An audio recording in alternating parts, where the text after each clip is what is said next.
United States, U.S. Minister of Finance, Janet Yellen, said that currently the country's debt level is still manageable.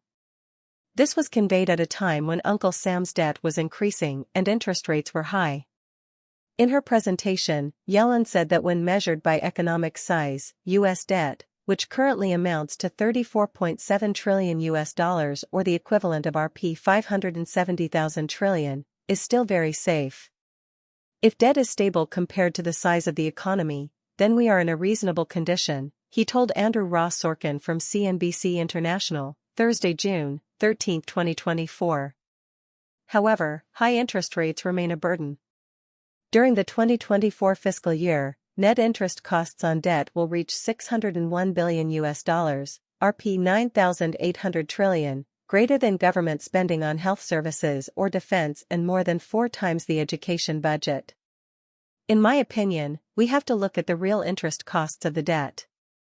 That is actually the burden, he explained. Multiple Congressional Budget Office reports have warned of soaring debt costs and deficits. The government agency said debt would reach a new record in the next decade.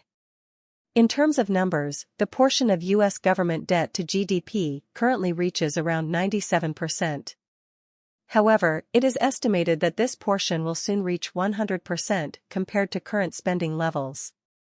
Regarding this, Yellen admitted that she praised President Joe Biden's plan. Biden is known to propose reducing the deficit by $3 trillion over the next decade.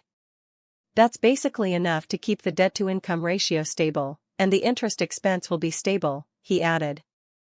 The rising debt funding costs come as the Federal Reserve raises interest rates higher to lower inflation rates that have reached their highest level in more than 40 years in mid-2022.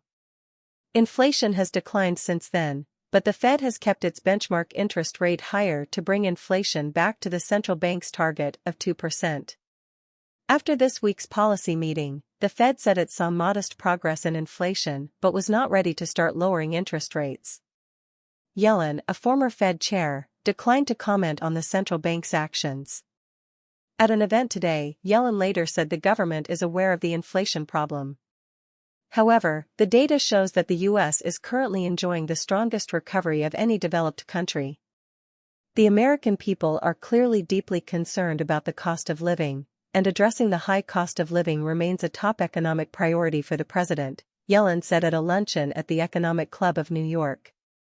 We know that there are parts of their budgets where Americans are really having a hard time making ends meet.